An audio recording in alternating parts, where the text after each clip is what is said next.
Roll. Counselor Waldman, Here. Counselor Murray, Here. Counselor Burkett, Here. Counselor Lucero, Here. Counselor Knight, Here. Counselor Parker. Here. Okay, we're going to move on to approval of the agenda. Do I have a motion to approve the agenda? So moved. Do I have a second? Second.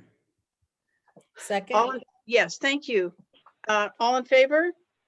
Aye. Aye. Aye. I think we can get away with that one. Okay, we're going to move on to item D, reports. Administrator Curry, you're up. Thank you, Mayor. First thing I want to mention is that in response to Counselor Murray and Champ and some others, we continually look every day at the numbers as we look to ways that we can reopen. We'll be doing so again tomorrow morning. Some of the numbers we saw in the last 48 hours were not as hopeful as we thought they would be. We had some more infections in Corrales here. Tanya will follow up on that in a second, but just wanted to let you all know that we're aware of all the efforts to get things back open again. And I appreciate Champ's email and their efforts to help on getting Top Form going again. But we will be having an internal meeting tomorrow morning to look again at the numbers and try to see what we can do going forward. Try to start to get back open. We want to get back open, and I appreciate all the patience that everybody has shown in trying. It has a pretty good record of keeping our numbers down, and we want to keep it that way. And everybody should be thanked for their efforts and their patience on this.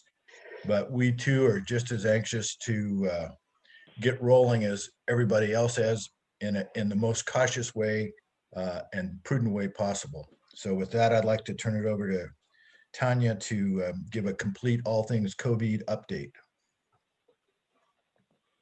Thank you, Administrator Curry, Mayor, councilors. Couple of things I do want to update. We have been lucky enough in the village, we will be getting a point of distribution, a pod site in the village starting on Thursday. We're going to start slow. We're going to run 120 vaccines. These people are going to be coming from the different zip codes in the area based on the registration site. But the more shots we can get out, the more shots we can, the further up we can move people. We're also in the final phases of getting our own Pfizer approval to bring in Pfizer on our own into the village. We will be running that through the pod site in Corrales as well, through the dashboard and the registration. But that'll also give us ability when we do have extra vaccine to see how many people we're getting in, how much doses we have that they'll send us to have bigger or smaller sites on our own and not have to wait for weekly allocations from the state.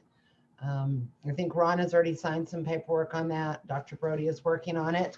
So we are hopeful that'll happen. We would like to see us run much larger sites. February the 18th will be our second site in the village, and we are going to run 220 through that one, as long as they give us the allocation for those. So that's really good, but we really want to do a push. People need to be registered. We got some information today from FEMA about being registered. The more people in your state that are registered and the more people that are in your state that are registered in these high priority, FEMA and CDC is looking at that to send a vaccine to those locations.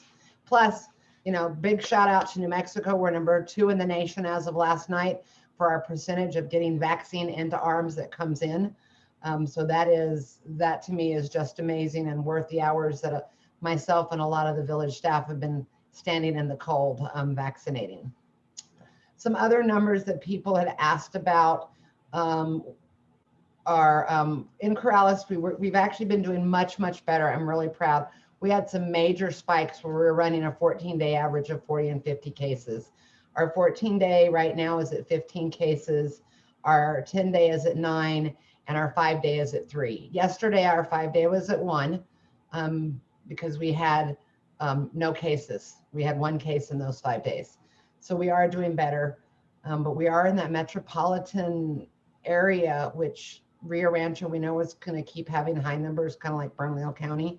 So I don't know where we're going to be. I'm going through the modeling slides now, trying to get an idea. One of the questions Councilor Murray had was on vaccine and how long it was going to take to get out. On Friday night, we had 30,000 vaccines in New Mexico, with quite a few people that had been vaccinated, but quite a few that needed second vaccine. Monday morning, we were up to 120,000. So we did get a good amount of vaccine in. Last week, they increased our allotment by 6%. This week, they were going to increase us 16%. Sorry. This week, they were going to increase us by 6%. So that's good. So hopefully we keep getting those large numbers. And then within Sandoval County as a whole, we have 21,169 people registered to be vaccinated as of Monday morning. We have 5,260 people registered to be vaccinated, 75 or plus. And we had 1,581 phase 1A people, meaning healthcare workers. And then we had 5,085 phase 1B. I don't know if that's phase 1B part 1. I'm calling them phase 1B part 1, part 2, and part 3 to make it easier. And we only the Sandoval County distribution, not including Moderna and Pfizer, we had given 6,753 shots to people as of Monday morning. And everyone knows how to get to the vaccine dashboard, which has got a lot of good numbers, and they've added the Indian Health Services. But I'm going to tell you, do it on your phone. I don't know why, but when you do it on your phone, you get to see doses administered per 100,000, partially or fully vaccinated providers, how many have been ordered and how many have been received. It's got more information on your phone. Don't know why. I don't know if they didn't mean to publish that data or they forgot to publish it to the dashboard, but there's a lot more information when you look at it on your phone.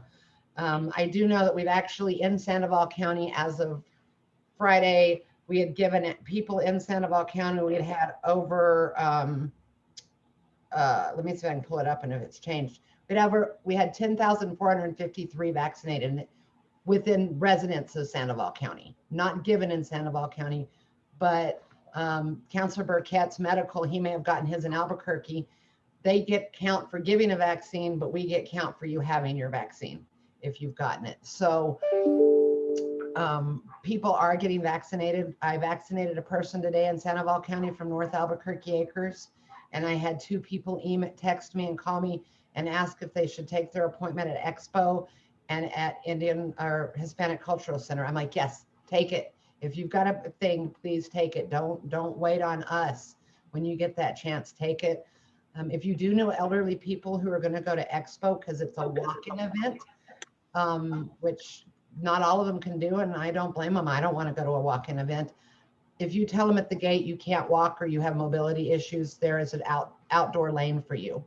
I'm also working, once I get vaccine into Corrales, either with the Department of Health or into Corrales on our own order, it looks like I will have go ahead to do our homebound list that we have.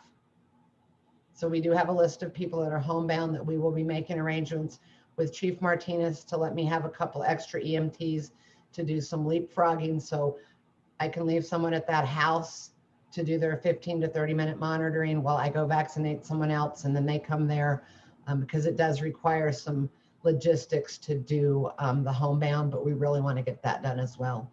And just a big thanks to all of the council, the mayor, the citizens. I have a list of people wanting to help. This village staff is chomping at the bit to start vaccinating in the village. And I will be happy to stand for questions because I know I've got a long time, but I have a lot of information. Do I have questions for, yes, Councilor Knight? Tanya, you have done a super job and I want to thank you.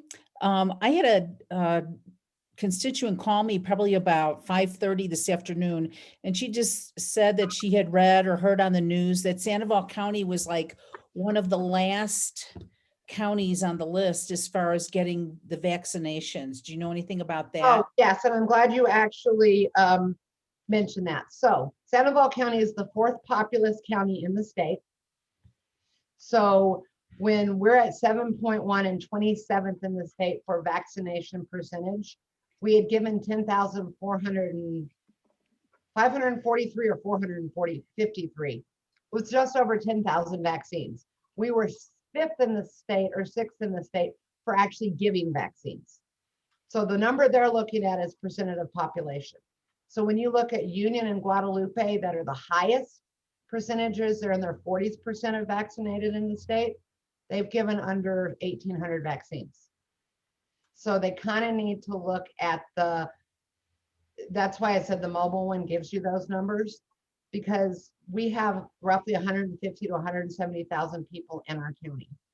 Some of these, their population is 10,000. Los Alamos is not very high, but they've given 1,000 vaccines. Their population is about 13,000. So you kind of need to look at how many vaccines are given, not at percentage of population. Media likes showing the percentage of population because it's more analyzing to get you guys to listen to it. But we are like fifth or sixth right now in number of vaccines given. We just have a much larger population than others. Does that help with that question? Sure, I will call her and explain that to her then. Counselor Burkett, I think I saw your hand up too. Yeah, I have a question about the homebound list. Is there any thought as far as waiting till the J&J gets its impending approval, since it has much easier to manage temperature requirements and it's a single dose, so you only have to have one person there to watch them for 30 minutes one time instead of twice? You know, so I know the state has started talking about the J&J, and one of the things I had heard they were talking about rolling out is that to more of the remote areas where it was easier for the remote providers to give it to them as the one dose. So you're talking your Mora and your Torreon and Sandoval County, those kind of areas. I'm sure that there will be providers here, and maybe we could do that. I technically for J&J need to order another refrigerator because we've got the freezer for the Pfizer. And Pfizer, I've taken a bunch of trainings on it. Deep freeze is very important. It can be out of the freezer with full packs closed for 5 minutes. Then it's got to be put in and left for 2 hours. I can put it in my refrigerator for 5 days to defrost and have to use it within those 5 days. And they all have that I can leave them at room temperature for 6 hours after the diluent is put in. I could only leave it without diluent in it at 2 hours at room temperature. So I actually did get a quote, and I haven't told Chief Martinez, looking at a small medical grade refrigerator in case that J&J comes in to see if I can get one of those too. But we have got approval to use Pfizer in a regular refrigerator, and we have the data loggers and the temp recorders for that. And some people are more worried about J&J because they see the 66% efficacy in not getting COVID. However, it's got a beautiful of not causing death from COVID. So I think they're all really, really good vaccines, and I'll be happy to vaccinate with whatever I can get. And I think Chief Martinez and the rest of the fire department and village agrees. You give it Counselor to Waldman, I think you had your hand up. Yeah, just a quick question, Tanya. I registered with the Department of Health, and then I heard the Presbyterian was opening up. So I went ahead and registered for Presbyterian and got my first shot, second shot tomorrow. This morning, I got something from the Department of Health notifying me of a confirmation code. Now, does that confirmation code block someone else's application to get, or can I just ignore that? I mean, do I need to go in? I'm speaking, generally for general population, but is there anything I should do with that so I don't block anyone else's opportunity? No, so the way the confirmation codes work is there's a couple ways we can send them out, but what it sounds like is your confirmation code. Probably there's a site that opened, and it could be our site for all I know. I mean, you could go look and see. And if I have 100 vaccines, we will send out 150 to 200 for people to sign up, so we get it filled very quickly. And if it doesn't fill quickly, then we can do it again because they usually fill up in 10 to 15 minutes. They really fill quickly. So that's another thing to tell your constituents. I had a lady that I wish she would have called me last night. She got a code, it wouldn't work. It said there was no event. She called me this morning. I get into her computer system because I have all her codes, and she reads it to me. Well, she read it as 033. It didn't work. I tried 033 and it did, but the sites were already full.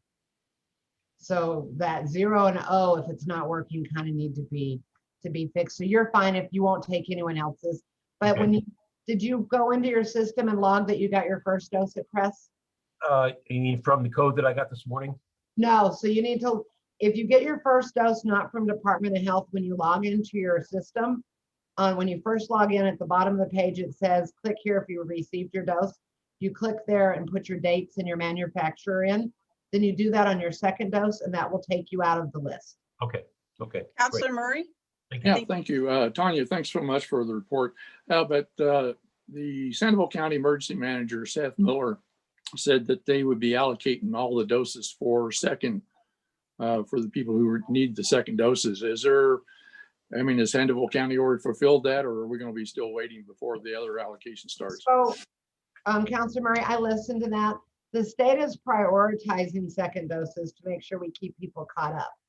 But we are still doing first doses. We did 140 today, first doses. Tomorrow is our second dose clinic. We work from 9:30 till 4:30 tomorrow, and I think we have 240 second doses. And then Thursday in Corrales, we're doing 120 first doses. So the state, if we get low on allocation from the federal government, will slow down first doses and go only to primarily to second to keep people caught up. The state did issue, we could follow the CDC guideline of going 6 weeks from first dose to second, but I have not seen that happen. And since we got a really good allocation in, and we're hoping to still get that, and we're also hoping to get the J&J rollout, if FDA approves it, we are still doing first doses. And the other thing is Sandoval County gets 6.7% of each allocation comes to Sandoval County. Now, Department of Health is looking at the counties where there have been some disparities on what they've gotten, because there are some counties that had large hospital systems. They had ways to roll it out very quickly. They got a lot of vaccine, and those counties are way above percentages and way above allocations. So they are also looking at trying to keep those numbers to make it more even. I do know that we should be getting another vaccine clinic in Sandoval County this week. I can't give much information on it, which will be a large vaccine clinic. But that we are working on the final logistics of that as well. And Thank you, Commander. I appreciate the info. And as soon as DOH gives us the go-ahead, I'll tell you when and where. Thank you so much, You're welcome. Commander. All right, back to you, Ron. Okay, thanks, Mayor. A quick update on Chapter 18 and Mr. Cog. I've gotten some names from 3 different counselors, and I'm working with Maida Rubin, as I've mentioned before, on the size of the steering committee. We're going to settle on 7 or 9. We anticipate the steering committee to be in place and working in the first week of March.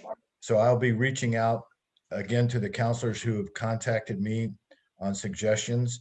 We're going to have 3 members of the Planning and Zoning Commission that have agreed to be on the steering committee at this point. And so look to get a phone call from me regarding the people that you've suggested, so that I can have a visit with them, and perhaps Maida as well.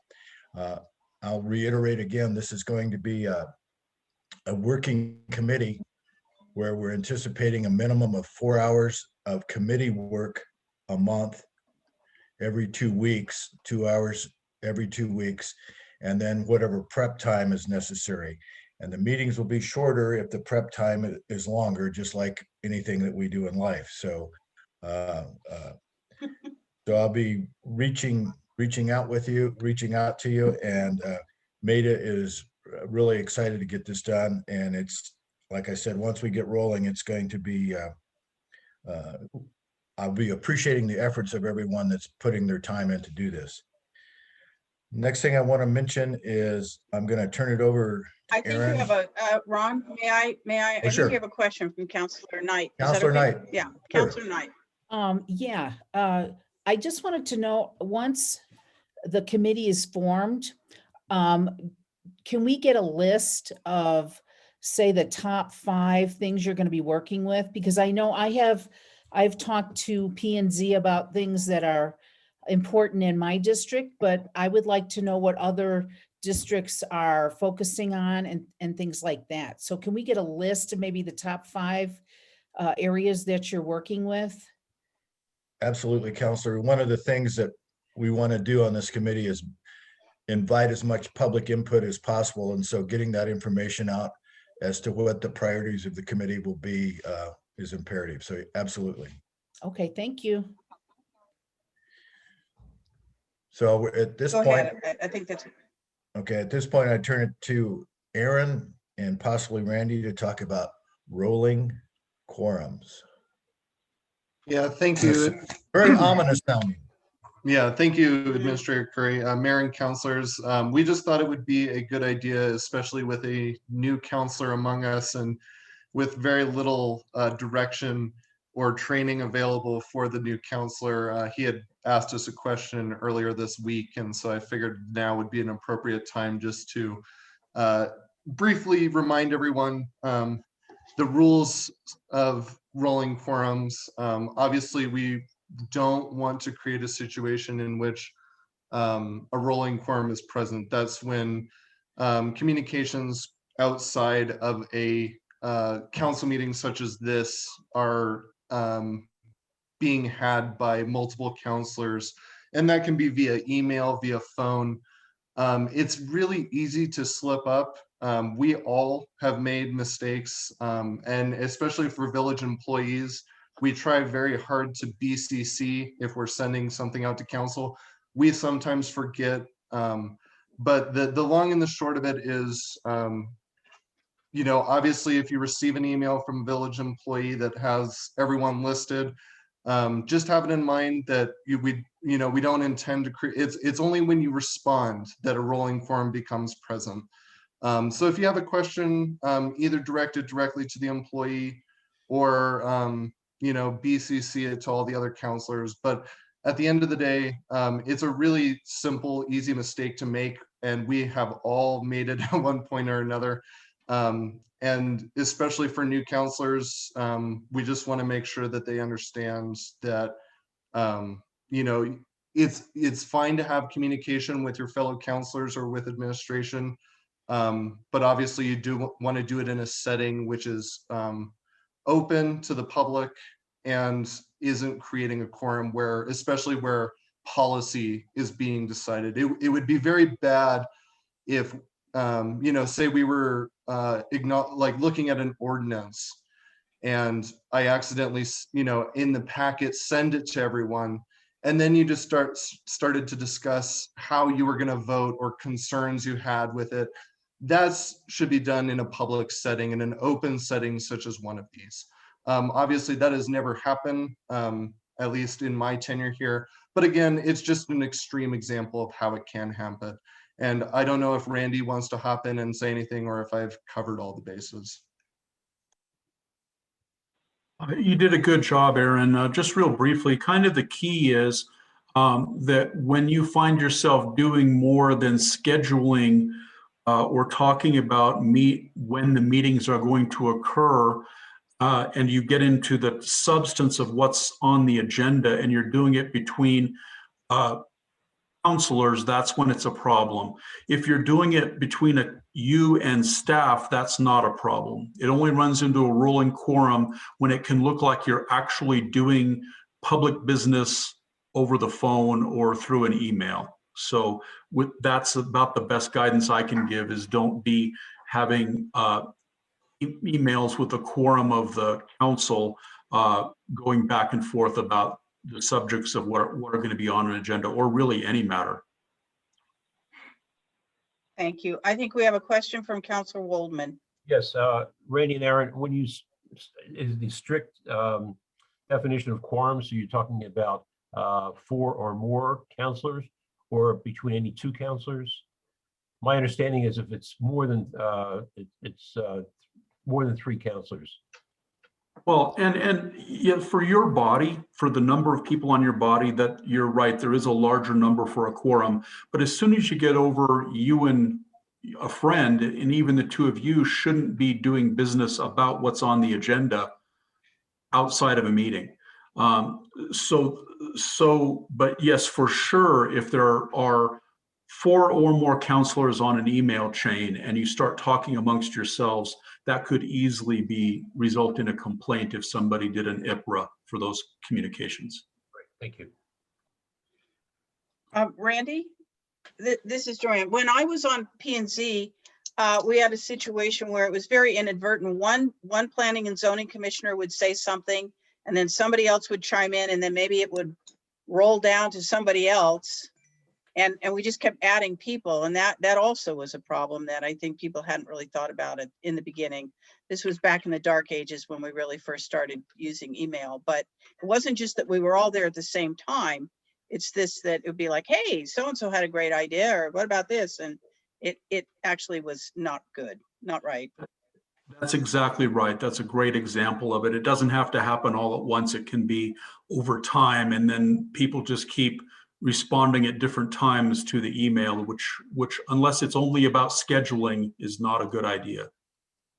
Councilor Murray. Yeah, I was just wondering, is the municipal league videos available for Councilor Parker to look at? Because that was very helpful. I believe so. And if not, if they're not readily available on the web, we can certainly communicate with them and grab them, because it's they are extremely informational, like you said. They're a great resource, so we will be sure to do that. Thank you.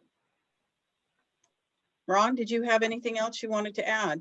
No, just don't get caught under the rolling quorum bus. All right. Thank you. Thank you very much. Uh, Okay. The next thing I want to mention is that the final audit, which I want to thank Councilor Murray and Councilor Lucero for sitting with us and through us on that, remains confidential until such time as it's looked at by the state and then been okay to distribute it. We anticipate that taking place sometime, hopefully in the next 60 days.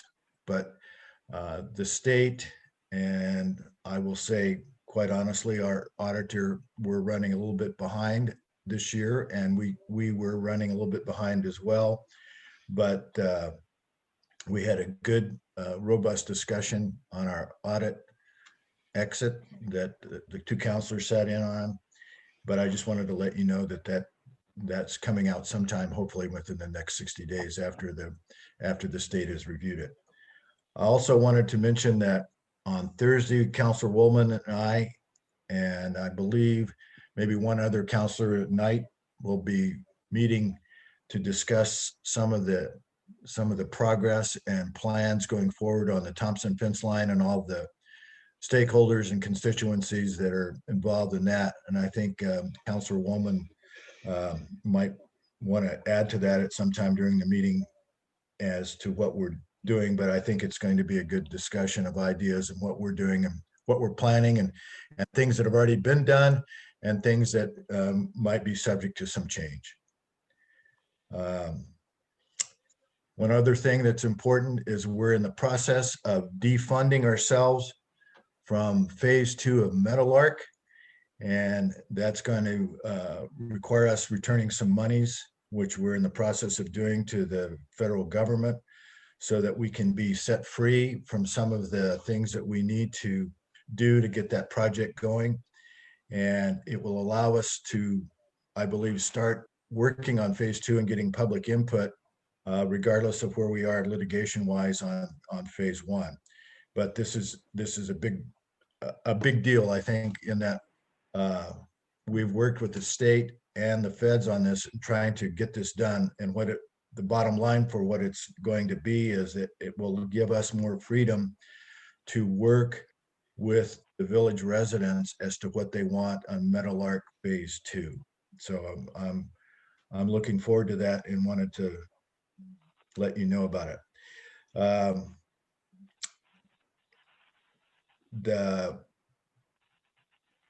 The next thing I also wanted to mention was that the LGIP funds, which always garners a lot of attention because it's a large amount of money, and we feel pretty comfortable about the monies that we have, but we're also feeling very conservative.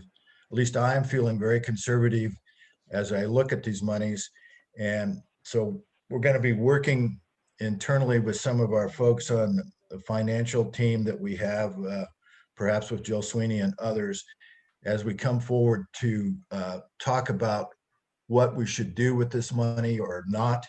And I look forward to bringing something to the council sometime, probably in late March, as we move forward on that.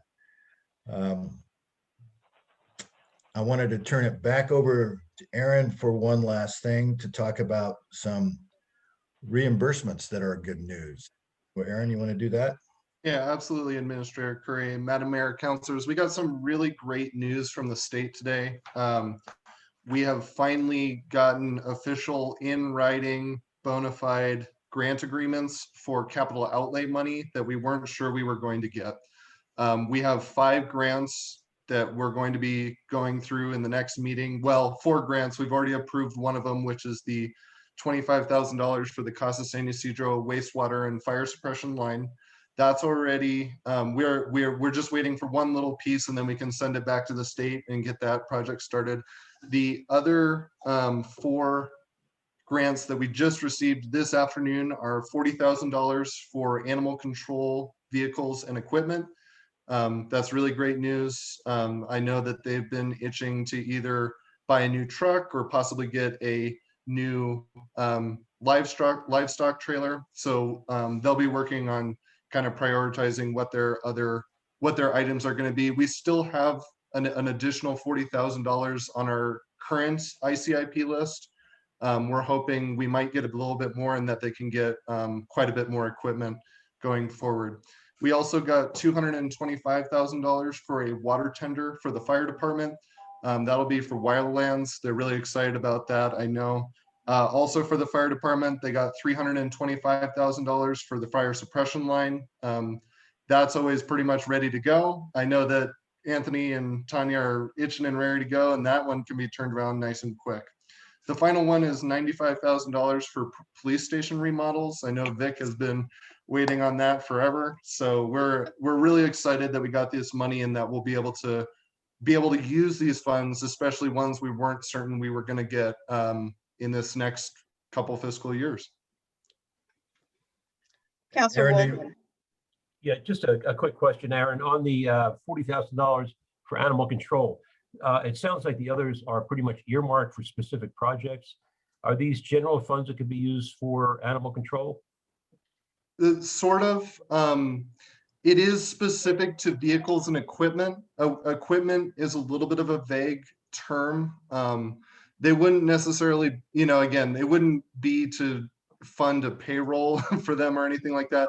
But there is a little bit of leniency in what they can use it for. But I believe if I'm remembering off the top of my head, which I may be misremembering, but is that it's specific to vehicles and equipment, whatever equipment would mean. And that could be to equip the vehicle. That could be that livestock trailer, which is considered equipment, or it could be for other equipment as needed. Great, thank you. And Aaron, am I correct in saying that this was money that we thought we had received we did receive last year for ICIP, then due to the whole pandemic, the money was swept away and then this was returned to us? Yes, correct. So we actually, so that's exactly what happened. We had gotten, kind of the tentative, you received this money long before. So this would have been in October of 2019, I believe. And then they didn't get grant agreements out very quickly. We started having the pandemic rolling in March and February and March of 2020. And that's when they really started to sweep all the money. This was included in that sweep. And then again, in October of 2020, they kind of said, well, okay, things are looking pretty good for us. We think you're going to get at least some capital outlay money. They didn't say for what or how much. But then right around November, December, we finally got kind of a short list, which is the list we got saying, well, this is what we think you're going to get. And then they obviously, with everyone working from home, it slows down the process. We had expected to get these grant agreements about a month ago. But for various reasons or another, we just got them today. But again, we're very excited that we got any money, and especially, I believe, in the last set of money dispersion, we got just under $1 million or just over $1 million. I can't quite remember. And even during a pandemic, we're getting around 600,000 to 700,000. So I think we're doing a really good job with our ICIP list, and department heads are doing a great job of making descriptions and working with me to get money into the village for the very necessary things we need. Anything else, Aaron? That was all I had. I wasn't sure if you wanted to talk about Savan. I know you had mentioned it to me, but that's about it. That's my conclusion. I just wanted to, the last thing I wanted to mention is that planning and zoning for a long time, at least since I've been here, has not been to full speed. I'd say we're at full speed now. We have 4 folks there, and the last one we'll introduce at our next meeting, but we have a good new employee, I believe, who comes with a lot of enthusiasm that's going to help us bring up, name is Savan Hall, and she's going to help us bring some organization to the planning and zoning. And the thing that when I say organization, it's not that it's not organized right now, but if you talk to Lori Stout at all, you can always find out from talking to Lori that she has more than enough to do. And so a little bit of organization will help her a lot as she travels down the P&Z road. So that's all I've got. If there's any questions, I'll be glad to try to answer them. Councilor Murray. Yeah, going back to the phase 2 monies that were being returned to the feds, is it a huge amount, or how much are we giving back to the feds? $169,000. Okay, thank you.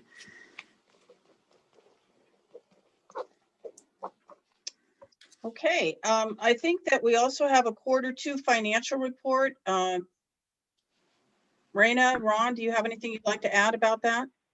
I think Raina's going to talk just briefly about it. It's pretty good stuff, but Raina, if you're there, go ahead and follow up. Thanks, Sean. Mayor, Council, what you're looking at is the Q2 financial report. Everything in the village looks good so far from the financial standpoint.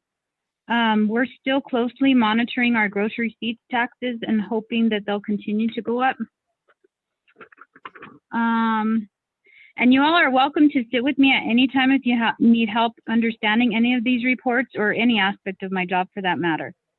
And otherwise, if anybody has any questions on the reports, I'm here. All right, I don't see any hands. So thank you very much, Raina.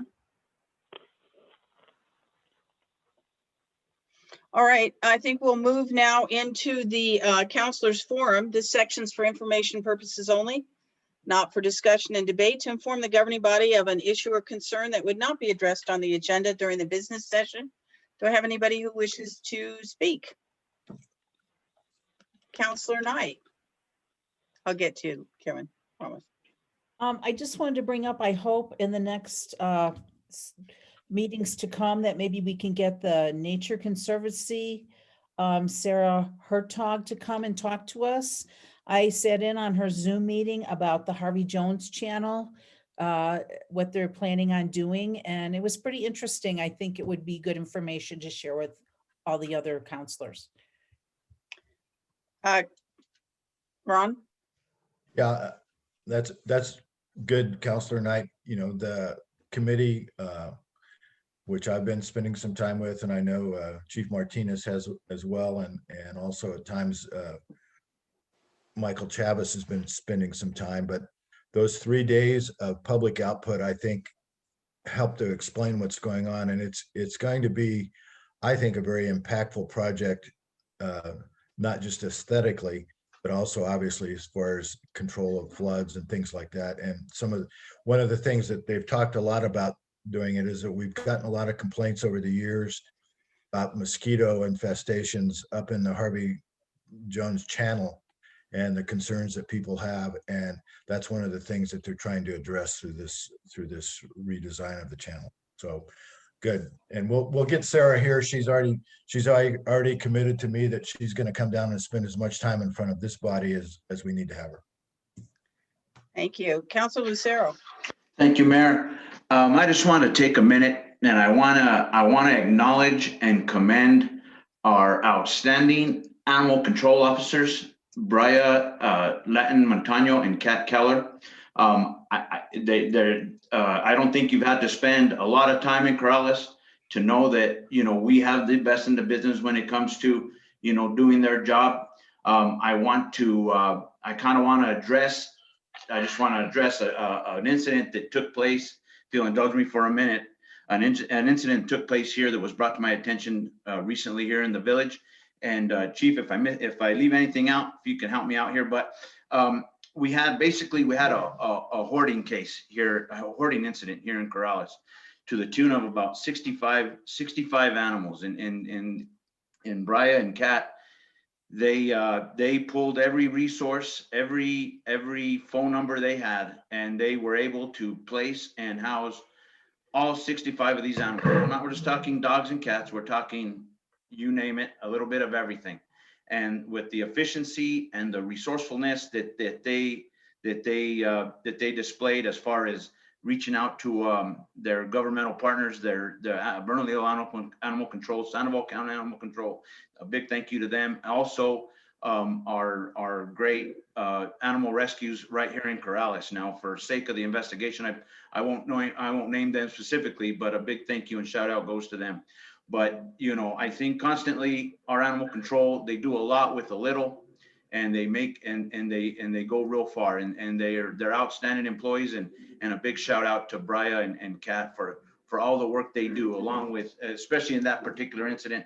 I know they do those sort of things a lot, and I kind of have some experience when it comes to those. They're not pleasant. They're somewhat tense, and you got to do, and it's work intensive. It's a lot of work intensive, and for them to be able to do it in the manner in which they do, you know, kudos to them. So I really want to give them a big shout out for the work they do, and thank you, Chief, for overseeing all that, and your officers that participated in that in that incident as well. Like I said, they are tense incidents, and you know, it takes professionalism, and I know that's the way they handled it.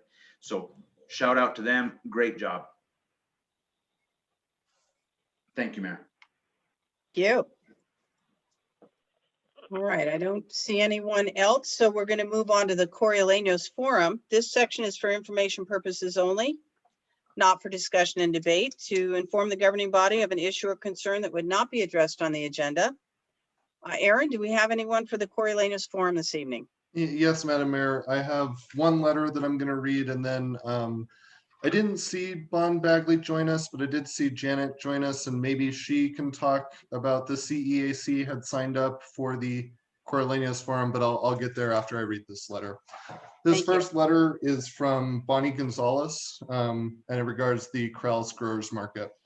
Mayor and councilors, on behalf of the Corrales Growers Market, I would like to express our thanks to the governing body, administration, and staff of the Village of Corrales for their guidance through the challenges of the 2020 farming season. Your support enabled the market to fulfill our mission to provide a consistent income resource for our agricultural producers and reliable access to local fresh food for our community. With the village's leadership, we developed these procedures necessary to navigate the state-established COVID-19 safe business practices called for by the pandemic.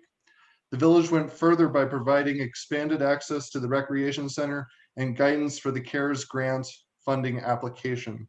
The open communication, expertise, and time provided by the village, elected official, administration, and staff supported financial stability for our agricultural producers and ensured the continuous operation of the market for the benefit of our community.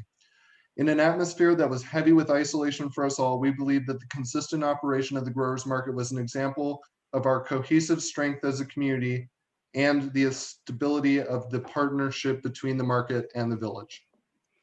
As we prepare to submit the documentation and scheduling of the upcoming 2021 farming season, the knowledge we have gained in the past year will provide a foundation for our continued success and safety. We look forward to working with our farming and ranching membership who have brought not only superior food products to our market, but have also found innovative ways to expand community access to local food. They have focused not on the hardships, but the opportunities to be part of the solution. I would finally like to personally thank Fire Commander Tanya Lattin for her unwavering dedication to the safety and well-being of the residents of Corrales. Tanya was there to guide me through every challenge, and I am honored by her belief in my work. Your kindness and friendship kept me moving forward through what sometimes seemed like impossible odds. Sincerely, the Corrales Growers Market, Bonnie Gonzalez. Next, I'll see if Bon Bagley is with us. Bon?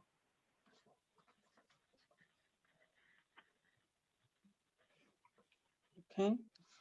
Janet, I don't know if you knew that she had signed the CEAC up for the Corraleños Forum. Thank you, Aaron. Mayor and councilors, no, we are not going to make a presentation at this point, but we'd love to talk to you at the upcoming meetings or so. Thank you. I'm just watching as a village citizen. Great, then that will conclude the Corraleños Forum. Thank you. Well, we'll move on to the consent agenda then. All matters listed under the consent agenda are considered to be routine by the Village Council and will be enacted by one motion. There will not be separate discussion of these items. If discussion is desired, that item will be removed from the council agenda and will be considered separately. Do I have a motion? So moved. All right, second? Second. Any discussion? All right, then let me take a voice vote on that. Bill Waldman?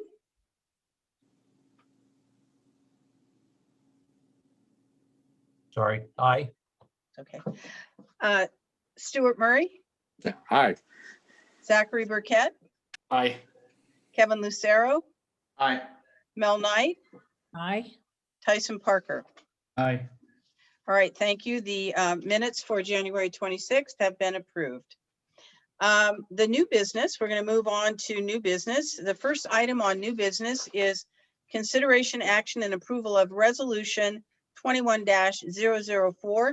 This is a resolution authorizing adjustments of various funds for fiscal year 2020, 2021.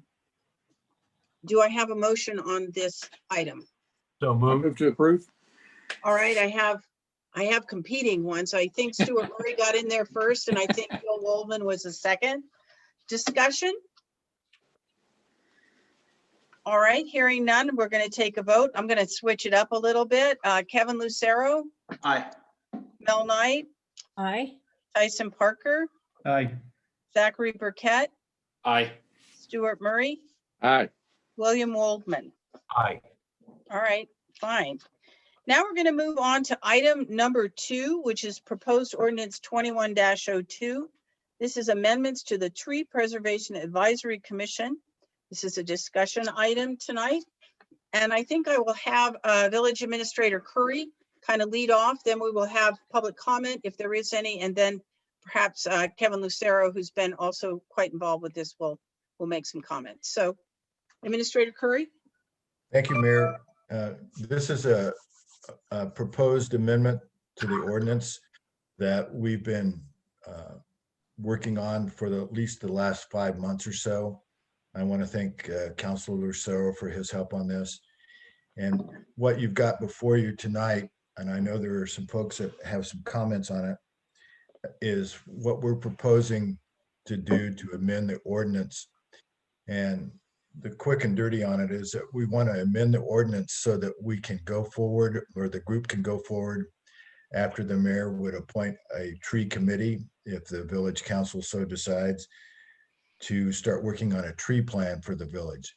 This kind of is a little more sophisticated and tiered than what we've had before. And the basic proposal is to have this committee established so it can start working on the nuances of a tree plan. And again, Kevin has sat on many of the, Councilor Sarah sat on many of these meetings. And his emphasis has been on education, as has been the administration as we've moved forward on this. But he and I and Aaron and Lynn have spent some time working with this group of folks on this. So at that, I would turn it back to you, Mayor, or to Aaron, or to Councilor Sarah if he would like to add anything. Aaron, do we have, I think what we'll do is, do we have public comment? And if so, I think we should call on them. Regular rules apply. Yes, I didn't have anyone sign up for this item, Mayor. All right. Kevin, then we'll go to Councilor Lucero. Thank you, Mayor. Like I mentioned last time, I've been involved in this particular plan, and you know, I've been very sold on it. There's a large amount of participation in it. Like I mentioned before, not only is it a tree plan that's going to help Corrales, what I enjoy about it, and I know this administration also, is what I appreciate about it is there's a large educational component to it, and I think that's just going to make Corrales better. Furthermore, with this designation of the committee, it'll give the committee a little more complex reach, as far as it'll give a little more complex charter to reach out to not only other communities, have a kind of a right here in Corrales. And I believe, like I said, I think it makes it better. I think there's a lot of it would be a lot of community benefit, community participation, and I think that would be a big component of it. So that's what I appreciate most about it. So thank you, Mayor. I'm going to open it for questions. Councilor Murray. Yeah, thanks. Yeah, thank you, Councilor Lucero. I appreciate that. So does this include the Bosque? Then, or would this, I mean, this proposal, would it be all encompassing to include the Bosque? Councilor, no, the anything that is outside of our jurisdiction, you know, whether it's SCAFTA or Middle Rio Grande Conservancy District, you know, we don't have control over them. So anything else that's within our control or our jurisdiction as a village is what this would pertain to. Do I have any other questions from any other councilors Well, one regarding more this follow-up ordinance? to Councilor Certainly. Duran's question or answer. Does this mean the committee then could sit in with other communities, maybe on the Bosque issues as well? Well, the way I see it is that once if the village council chooses to adopt the ordinance, then the tree plan will be developed, and the tree plan would then come back in front of the council to be viewed by the council. And so the tree plan is secondary to getting the ordinance passed or amended. Any other questions or discussion tonight? All right, Randy, would you explain what the next step is then with this? Mayor, this, you might recall, we took a 3-step process because of the requirement for the publication of this ordinance. So tonight was simply the discussion. So it will be ready for a vote at the next meeting, I believe. Is that correct, Aaron? Yes, that's correct, Randy. All right, well, thank you very much. Number 3 on the list of new business items is the Local Election Act discussion. And again, I think I'm going to ask Randy to start off, because I think this was confusing, but this is something that was passed in 2018, I believe, or maybe 2017. And it's just time for us to make a decision as to whether we're going to opt in or opt out. So I'm going to ask Randy to kind of give an overview. Randy, you're muted. I guess it would be more entertaining or less entertaining if I wasn't muted. So several years ago, the legislature undertook a comprehensive revision of all the local election law in New Mexico.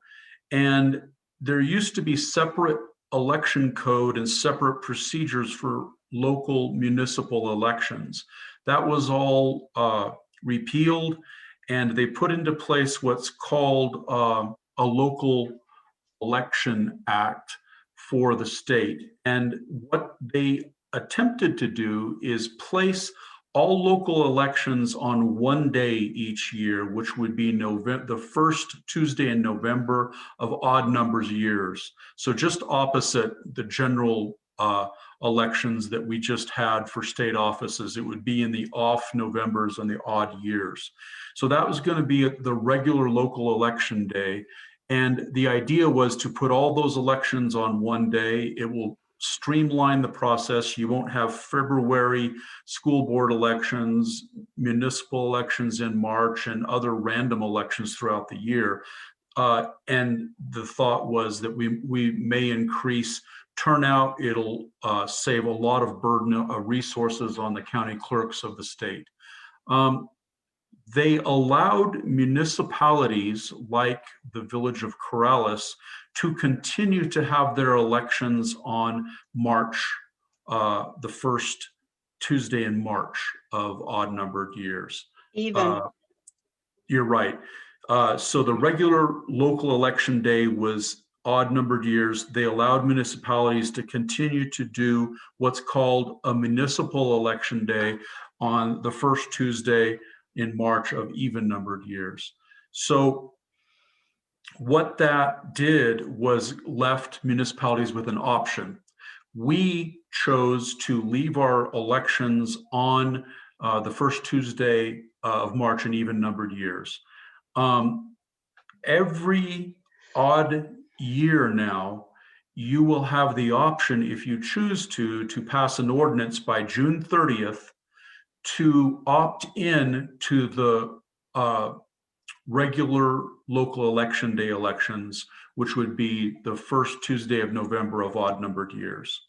So by June 30th, you'd have to take that action, and then there would be an election for municipal officers on the first Tuesday of November. What that would require in the act is some offices that are, some folks would either have, they'd still be in office through March of the next year. And you would either have to extend their terms beyond 2021 to 2020. Let's see, let me get this right. We're in 2021. We'd go from 2021 to 2023, or you'd have to shorten the terms and end the term early at the time of this election in November of 2021. So it's a complicated, messy issue. The main thing you need to realize is you right now have control of your elections. Your local municipal clerk gets to run the elections if you stay as is in March.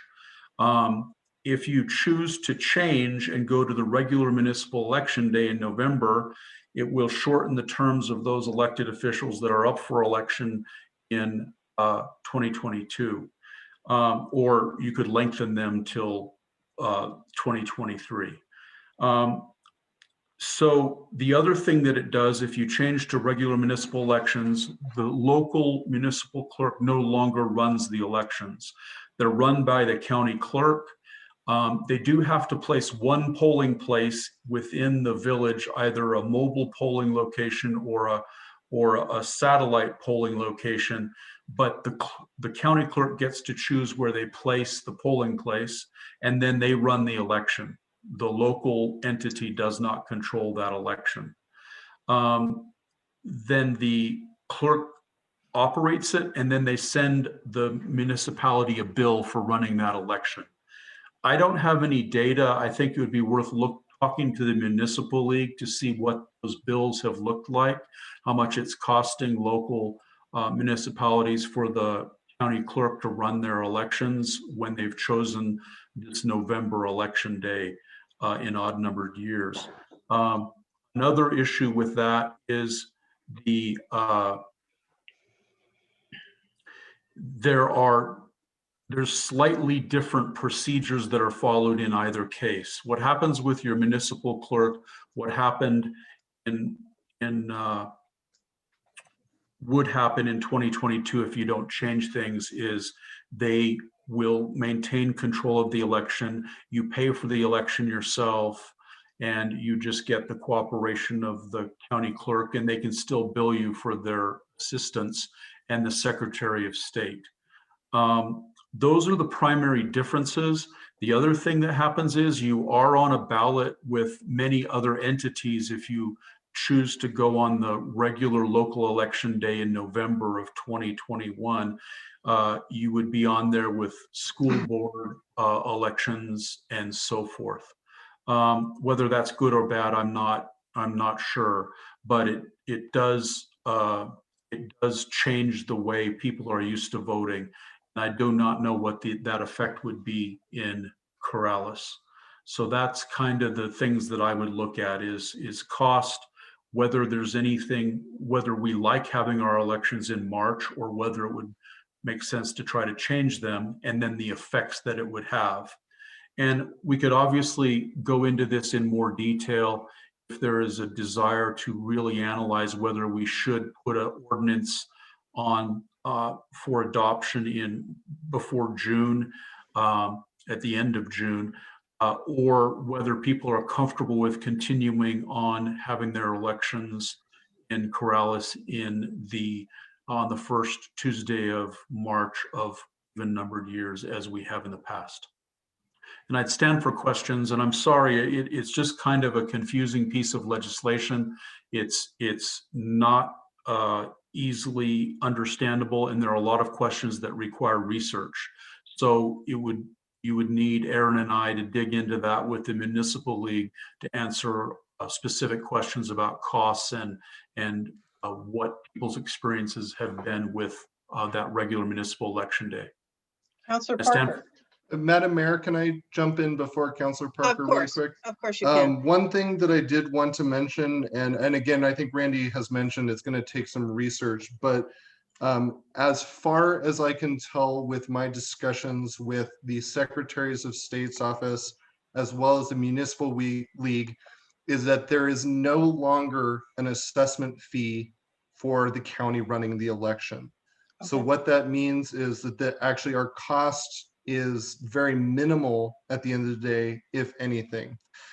They apparently passed a House Bill 407 in 2019, which created the election fund. And so essentially it's a state fund pool, and that's what is used to pay for these local elections. There is still some costs involved, and Randy is correct, we'll need to look into those. I can tell you based on 2020 and 2018, the village budgeted anywhere from $60,000 to $75,000 to run an election. So that includes purchase of a ballot. It includes the time of the electors, my time as the municipal clerk, finding officers to work on those days, those sorts of things. And as well as I think attorney time, especially when bonds are involved. So you are looking at approximately to anywhere from $60,000 to $75,000 if the village decides to opt out. That's a very rough number. Obviously, we would want to get a bit more confirmation. But again, my understanding is the actual assessment fee when the original act was put in place has now been changed. There is no assessment fee. And so that is something to consider. And one thing I just want to mention, and Randy did mention it, is part of what I want this discussion to be is for you to ask questions. And if we can't just answer them outright, this is actually why I want to have this discussion early, is so that I can take your questions and approach the Secretary of State's office or approach the Municipal League and ask these questions, because it is a bit of a messy set of law. It's very confusing. there was a point at which I was told we would be able to have no, you'll get to have your elections in March still, which is just not true. So there's definitely confusion around. And so so I would just say, whatever questions you have, please ask them, because it's not straightforward. To clarify one thing Aaron said, we only have to act, the default election is the March election as the law currently stands. We do not have to act if we want to leave the election in March, but if we want to move it to November, then we would require the ordinance.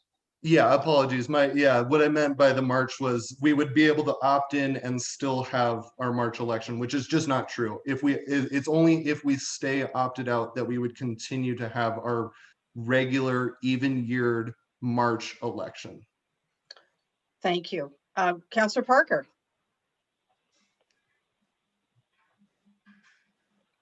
You're muted, Councillor. I was hoping everyone could just read my lips. I apologize for that. Madam Mayor, councilors, Aaron actually answered one of my questions, and that was to try to get as much of a financial analysis of doing it in-house versus having the state take it over. The next question would be if there's any research or analysis into other areas that have opted into something similar to this, if there is an increase in voter turnout when they do something like that. So that'd be something I'd be curious to hear about.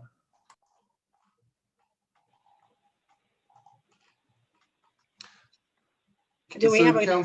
Yeah. Yes, go ahead, Aaron, if you have an answer for that, please. Yeah, I don't have I won't have a satisfying answer, sadly, but what I will say is that I have started to reach out to some of the other municipalities that have opted in the packet that you got, which contained the Local Elections Act training presentation. I did reach out to the city of Santa Fe to see how they're liking it.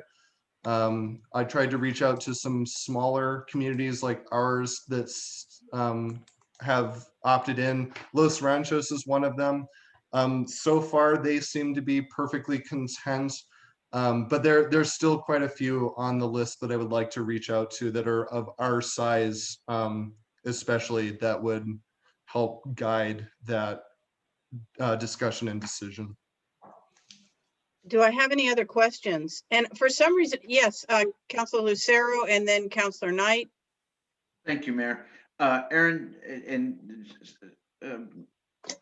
help me here, and it's another question on the logistics of the cost of an election going to the county clerk. Wouldn't, for instance, your time, officer's time, attorney time with bond issues, won't we incur those anyway?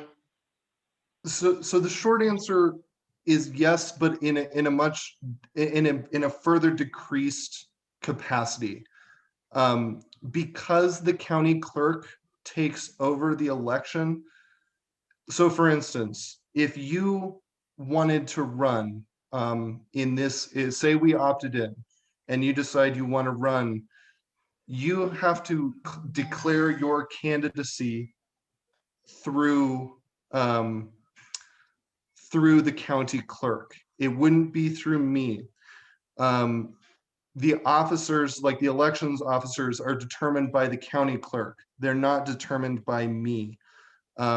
So again, the key point I'm trying to make is truly at the end of the day, if we do decide to opt in, the village's role in the actual election is greatly decreased.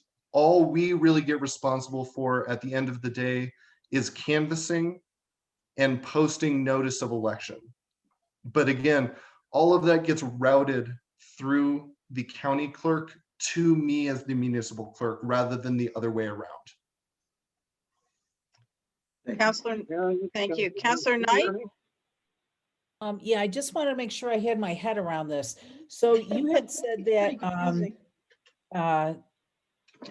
that there is monies through the state that help municipalities pay for if they wanted to not opt into the to the town No, clerk? no, I apologize. So You opt in.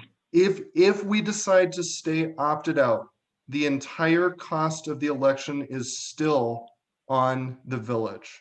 Okay, It's only if we opt in that those assessment fees are waived because the county has now taken it over. However, I'm putting a huge asterisk next to this because there are still costs involved.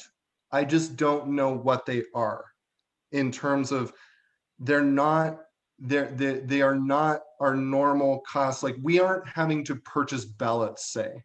That's $10,000 off of the bill right there, right? You're not having to pay for my time to run the election or any sort of officer. That's taken off the bill. So, and that's if we opt in, that gets paid out of that election fund through the state. That's why we don't have that assessment fee. okay. But thank- again, there's a huge asterisk there because it's not clear exactly. And sadly, my conversation with the Secretary of State's office about this subject, they're working from home. They're not answering phone calls very well. It took them 4 days to get back to me. And you kind of forget your questions after that point, and suddenly you get a call saying, "Oh, I'm calling from the Secretary of State's office," and you're trying to remember all the things that you want to ask. And so that, again, I wrote that down. That'll be one of my specific questions to the Secretary of State's office as well as the Municipal League. And I also have been talking with Sandoval County Bureau of Elections quite a bit about it as well. I'm going to call on Councilor Burkett and then Councilor Waldman, and I think that Councilor Murray's on the phone. Is that correct? Can you hear me? Yes, I can. I'm going to go to Councilor Burkett and then Waldman, and then Councilor Murray. If you have a question, please let me know at that point. Okay, Councilor Burkett. Yep, two brief things. So I think the detailed financial analysis that everyone else has been talking about is important. I also am curious very specifically about early voting. If the county takes over, will we still have an early voting location in the village that is very convenient for our citizens? Or will that be something where they would have to go to the county offices? Yes, I spoke with Bernice, who's the head of the Sandoval County elections. The way the law reads is that they have to have at least one site. There will be options for them to go up to the Bureau of Elections in Sandoval County to vote, but she has assured me, at least verbally, that we will still have our early voting at the community center like it has always been, and we will still have at least the rec center for election day voting. And then they want to try and keep Sandia View School as the other election site. Councilor Burkett, let me Councilor Audio, I think you wanted to. just wanted to jump in. Aaron, what Aaron said is correct. The law requires only one be within the village. The rest is up to the county clerk. So if you have a good relationship with the county clerk and she has the means and the desire, then you can have more early voting and election day sites within the village, but the law only requires one. Councilor Waldman, I think you had a question. Yeah, just very quickly, Aaron, if we continue to opt out, the estimate is that it's $60,000 to $75,000 for the municipal elections. Is that correct? Yeah, and again, that's a very rough number, and that's just from pulling it from budgets from previous years where we had elections. Okay, thank you. Councilor Murray, did you have a question? Probably a repeat because I lost my internet, so I was right in the middle of Randy's presentation. So this may be duplicate questions. You will be forgiven. If we went to the odd year, would we determine the election cycle like we currently have, like 8 weeks? You're muted, Randy. Yeah. Councilor Murray, what happens is all of the election cycles, all of the timeframes that you use in March would be applied in November. So the amount of days between the time that you have to declare and the time that you would have to get petitions in and so forth, all of those timelines are the same. The biggest difference being, of course, that it is all run through the county clerk's office on the regular local election day in November, and therefore all your interactions in regard to your duties for the election are done through the county clerk's office. Also, I'm trying to think of something here. Oh, House Bill 407 and House Bill 98, which we're dealing with the Local Election Act, says that if we have the election in November, then the person takes office the 1st of January. Would that apply? No, let me make sure I'm not muted. Okay. The way it would work now is you would, as a body in your ordinance saying that we are choosing to opt into the regular local election day in November of 2021, you would have to state in that ordinance, we are choosing to shorten the terms of our elected officials who serve through the 2022, March of 2022 now. Their terms would end in November. And at that election, well, actually January 1. Or you can lengthen their terms to the next election cycle of 2023. So you either have to shorten their term or lengthen those elected officials' terms. My main concern about this is I think we need to get some public input as to where they want us to go, because I mean, I can specify my opinion on that, but man, I don't know about my constituents. I don't know how they feel about it unless we give them an opportunity to weigh in on this. Okay, yeah, I just wanted to clarify one thing, but actually in our situation, all of our municipally elected officials' terms would need to be shortened or lengthened. And so that they would all match. So, you know, we're either talking 21, 23, 23, 25. Does that make sense while I have those numbers in my head? So that's the ultimate thing that's at issue here. That's correct, Mayor.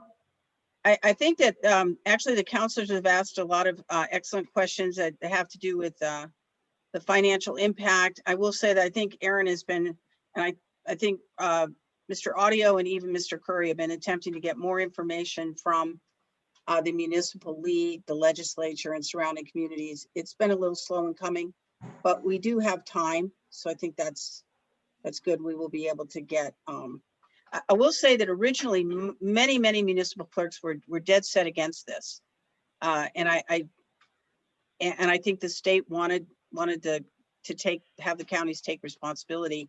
There was a lot of pushback there, but there also were some municipalities that did opt in. So that's kind of where we are.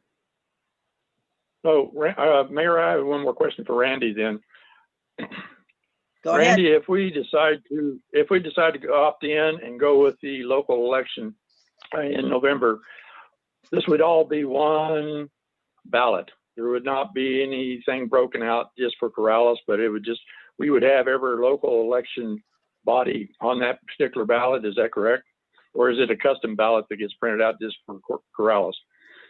No, it would be for the jurisdiction that you are located in for Sandoval County. If there are any elections that you would also be voting on within the village, if the village is included in, for example, school district elections, or they're included in SCAFCA elections, any other elections like that, it will all be part of one ballot. You may add so special. It get complicated pretty quick. Well, or at least it isn't as straightforward as your normal municipal election, for sure.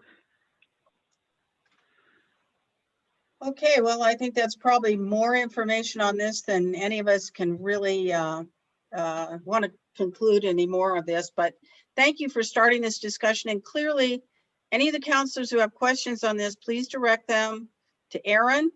And Aaron can talk to Randy about it, and we can try to get all the information back to you that the administration can put together for the next meeting, or whenever we feel we've got a good handle on it. So with that, let's move on to confirmation of appointments. We have a confirmation of a person for the Corrales Equestrian Advisory Commission, Christina Savitsky. She is a fairly new resident of Corrales with a terrific background in equine, all things equine. And I would put her forth to you for confirmation. Do I have a motion? I'll move approval. All right, I have a move Second. approval. And do I have a second from Zachary? Okay. I'm going to take a vote on this. Kevin Lucero, Aye. Mel Knight, Aye. Tyson Parker, Aye. Zachary Burkett, Aye. Stuart Murray, Aye. and William Waldman. Aye. Well, thank you, everyone, and welcome to Christina Savitsky on the Corrales Equestrian Advisory Commission. Do I have we're down to announcements and future agenda items. Do I have any suggestions from counselors for future agenda items? Mr. Waldman, yes, please. Actually, Mayor, this goes back to the end of our last meeting on new business. And you indicated with some glee that there might be an update on conservation easements and where we stand on that. And I was wondering if you might have something to share. Well, I'm just going to throw that right over to Ron. I will say that we are moving. We are trying very hard to move, as these things are. I would say we're closer. Counselor Ron, do you want to? Sure.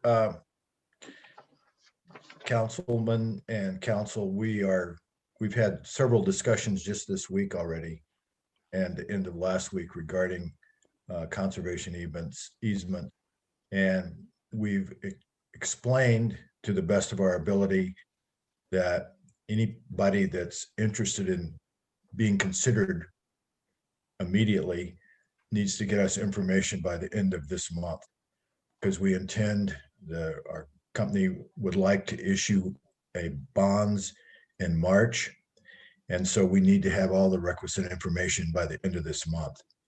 So there are a couple of properties that are being looked at right now. And one of them is more complicated than the other one.